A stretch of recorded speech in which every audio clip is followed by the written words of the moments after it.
Imagine you are in the heart of Renaissance Rome, in the year 1502.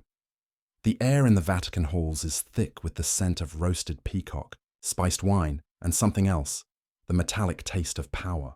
A wedding is taking place, a union of staggering political importance. But instead of tender kisses and whispered vows, the atmosphere bristles with suspicion and ambition. The bride is Lucrezia Borgia, the luminous, 22-year-old daughter of the infamous Pope Alexander VI. Though the silk drapes shimmer and the banquet tables groan under the weight of their opulence, everyone here knows this marriage is not about love. It is about survival. And before this night is over, her marriage bed will be turned into a public stage, her body into a piece of living evidence, and her most intimate moments into a cold, political treaty. This is the story of how a woman's greatest public humiliation became the crucible in which she forged her power. A tale so disturbing, so unforgettable, it will haunt you. The groom, Alfonso d'Este, heir to the powerful Duchy of Ferrara, stands at Lucrezia's side. Though his armor gleams, his face is pale. He understands he is not just marrying a beautiful young woman, he is marrying the Borgia reputation. A name stained with whispered poison, rumors of incest, and the heavy shadow of a pope who plays with his own children, as if they were pieces on a chessboard. Lucrezia herself is a veteran of her family's ambitions. Already twice married and twice discarded, her name has become shorthand for scandal across the Italian peninsula. Historians still argue whether she was an innocent pawn in her family's brutal rise or a calculating co-conspirator. But on this night, she wears a gown of cloth of gold, pearls stitched like frozen tears across the bodice, and she smiles with the practiced serenity of someone who knows her. Every glance is being measured, judged and recorded. The alliance is crucial. The Borgias, a Spanish family seen as outsiders in Rome, crave the legitimacy that a union with the ancient house of Este can provide. Ferrara, in turn, desires the Pope's vast treasury and political protection. But beneath the embroidered banners and feigned pleasantries lies a grotesque requirement, a condition born of paranoia and past failures. The marriage must be proven in the flesh before witnesses.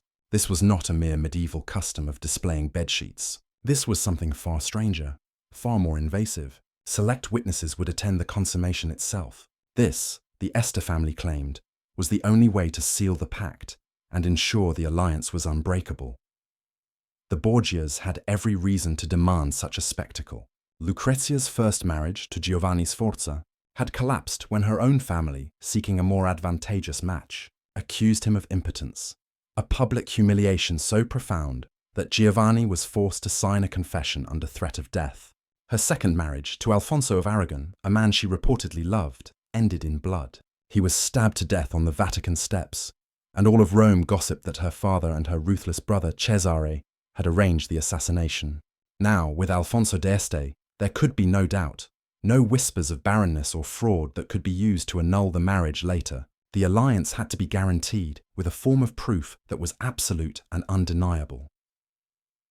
So, after hours of feasting, after dancers had twirled and poets had exhausted their verses, the couple was led away, not to a private bridal chamber, but to a stage-set bedroom, where heavy velvet curtains were parted just enough for the chosen witnesses to peer inside. A priest prayed, courtiers coughed nervously, and a marriage was made not with vows, but with verification. Imagine the scene, the chamber heavy with the perfume of roses, masking the scent of sweat and candle smoke, the rustle of silks as attendants arranged the bedding with the same solemn care they would give to an altar.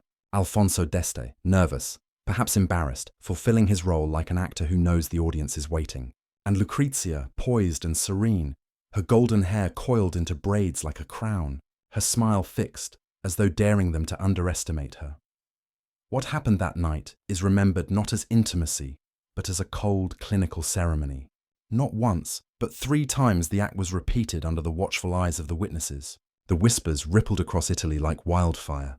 Ferrara has its guarantee, and the Borgia daughter has fulfilled her duty. Why 3 times? The question has haunted historians for centuries. Some scholars believe the repetition was a brutal legalistic maneuver, designed to erase any lingering rumors of her first husband's alleged impotence. If one act could be doubted or faked, 3 could not. Others argue it was a kind of fertility ritual, echoing ancient superstitions about ensuring conception.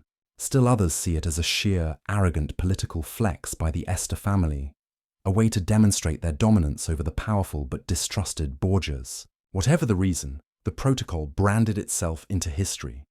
How did Lucrezia survive such a profound humiliation? The answer is hidden in her resilience. After the ordeal, she did not retreat into silence or shame. Instead, she emerged smiling, radiant, and more composed than ever. Within days, she was writing letters dripping with charm to her new in-laws, cultivating favor. She began weaving alliances within the Este court, turning eyes away from the gossip of the bedchamber and towards admiration of her wit, her generosity, her grace. The very protocol that might have broken another woman became her crucible. In that room, stripped of all privacy, she learned a lesson that would define her reign. Humiliation can be turned into leverage, and weakness can be forged into a weapon. As Lucrezia journeyed to her new home in Ferrara, the story of her wedding night had already begun its slow, scandalous march across Italy. In the Rome of Pope Alexander VI, nothing was private. Every gesture was scrutinized.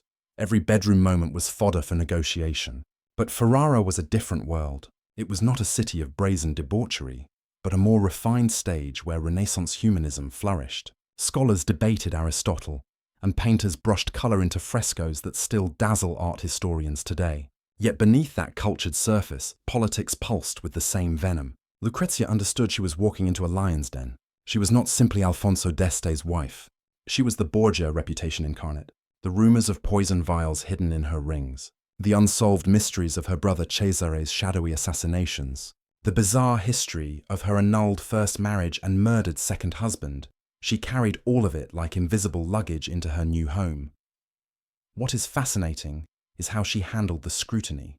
Instead of shrinking, she leaned into it. She became a living performance. When courtiers gathered, she dazzled them with grace, offering witty remarks that hinted at a deep scholarship. She mastered the art of generosity, gifting silks and jewels not as charity, but as strategic tools, tokens that bound the recipients into her network of loyalty. And when the topic of her scandalous wedding night surfaced, as it inevitably did, she never flinched. She met every smirk with an unnerving poise, as though daring her audience. Yes, you witness my body, and now you will witness what I become. Her patronage of the arts became a key part of her strategy. Ferrara's chroniclers, who obsessed over domestic details, described her magnificent banquets, sugar sculptures shaped like mythological creatures, candied fruits imported from the East, even bizarre dishes like gilded peacock. These feasts were not just entertainment, they were stagecraft, reinforcing her image as a woman of refinement who could turn scandal into splendor. She corresponded with Pietro Bembo, one of Italy's most celebrated poets, and their letters, filled with longing phrases and delicate wordplay, blur the line between political alliance and personal affection. Whether it was a true romance or a literary performance, the image endured. Lucrezia as muse, patron, and strategist, her influence reaching beyond politics into the very heart of Renaissance culture. And yet, behind the performance, the shadows remained. Her letters reveal a private loneliness, a yearning for trust in a world where everyone was an audience. Did she ever resent the Este family for orchestrating her humiliation? Did she dream of a life unmeasured by fertility charts and political whispers? The chronicles give no answer. What remains is this paradox. The marriage bed that stripped her of her dignity also became the foundation of her authority. A duchess forged in spectacle, who learned that in a world where everyone is watching, control is not found in privacy, but in performance. The years rolled forward, and what began as a grotesque performance in a bridal chamber evolves into something no one expected. Lucrezia Borgia, the pawn of popes, becomes a power in her own right. When Alfonso is away at war, it is Lucrezia who governs Ferrara, issuing decrees in his name, calming unrest, and ensuring the duchy's survival. In 1509, when Ferrara faced a French invasion, Lucrezia acted as the chief intermediary, leveraging her papal connections to soften blows that could have destroyed her new home. She was not wielding a sword, but her pen proved just as sharp. And yet, even in politics, her body remained the ultimate currency. She bore multiple children, and with each birth, her position grew stronger. The duchess, who had been forced into 3 witnessed consummations, now commanded respect because she had fulfilled the one ultimate demand of her era. She had provided heirs. Her subjects in Ferrara nicknamed her La Buona Duchessa, the good Duchess. Imagine that. The same woman who had been accused of the darkest crimes of the Renaissance was remembered locally as a generous and effective ruler, a mother to her people. Forgotten history tends to reduce her to a one-dimensional villainess, but in Ferrara she was beloved. She died in 1519, at just 39, from complications following the birth of her 10th child. As her body lay in state, the mourners who filled the streets were not gawking at a scandal. They were grieving a duchess who had turned humiliation into dignity, and now the paradox crystallizes. The wedding bed that was meant to cage her became her stage. She took what was meant to degrade her and transformed it into a weapon, reshaping herself from pawn to power, from humiliated bride to a formidable duchess whose legacy is carved in the very stones of Ferrara. The lesson lingers long after the torches dim. Power often emerges from humiliation, strength from survival, and history remembers those who find a way to turn spectacle into sovereignty. The wedding bed that once stripped her of her privacy has become her eternal symbol, not of shame, but of a terrifying and brilliant transformation.